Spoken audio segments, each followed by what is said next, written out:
നമസ്കാരം. കേരളത്തിന്റെ സ്വപ്ന പദ്ധതിയായ വിഴിഞ്ഞം അതിന്റെ സാക്ഷാത്കാരത്തിൽ തിളങ്ങി നിൽക്കുമ്പോൾ അതിന് തൊട്ടു പിന്നാലെ തന്നെ മറ്റൊരു സ്വപ്നം കൂടി യാഥാർത്ഥ്യമാവുകയാണ്. രാജ്യത്തെ ആദ്യ വെർട്ടിക്കൽ ലിഫ്റ്റ് പാലമായ പാമ്പൻ പാലത്തിന്റെ നിർമ്മാണം അവസാന ഘട്ടത്തിൽ എത്തി നിൽക്കുകയാണ്.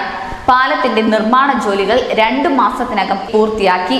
ഉടൻ തന്നെ ട്രയൽ റൺ നടത്താൻ ഒരുങ്ങുകയാണ് കേന്ദ്രം. റെയിൽവേയുടെ ബോർഡ് അംഗം അനിൽകുമാറിന്റെ നേതൃത്വത്തിലുള്ള ഉദ്യോഗസ്ഥ സംഘം നിർമ്മാണ പ്രവർത്തനത്തിലിരിക്കുന്ന മേൽപ്പാലം ഇതിനകം സന്ദർശിച്ചു കഴിഞ്ഞു. പഴയ പാമ്പൻ പാലത്തിന്റെ ഭാവി സംബന്ധിച്ച് റെയിൽവേ ഇതുവരെ തീരുമാനമെടുത്തിട്ടില്ല. 2019 പ്രധാനമന്ത്രി നരേന്ദ്രമോദിയാണ് പാമ്പൻ പാലത്തിന്റെ നിർമ്മാണത്തിന് തറക്കല്ലിട്ടത്. എന്നാൽ കൊറോണ പ്രതിസന്ധി കാരണം പാലത്തിന്റെ നിർമ്മാണം നീണ്ടുപോവുകയായിരുന്നു. കപ്പലുകളും ബോട്ടുകളും പോകുമ്പോൾ പാലത്തിന്റെ നടുഭാഗം ഉയരുന്ന തരത്തിലാണ് ഇതിന്റെ നിർമ്മാണം. ട്രെയിൻ പോകേണ്ട സമയങ്ങളിൽ പാലം പൂർവ്വസ്ഥിതിയിലായിട്ടുണ്ടാകും. റെയിൽവേയാണ് ഈ വെർട്ടിക്കൽ ലിഫ്റ്റ് പ്രവർത്തിപ്പിക്കുന്നത്. 1 നൂറ്റാണ്ട് പഴക്കമുള്ള പഴയ പാലം സുരക്ഷാ പ്രശ്നങ്ങളെ തുടർന്ന് 2022 ഡിസംബർ 23 മുതൽ അടച്ചിട്ടിരിക്കുകയായിരുന്നു.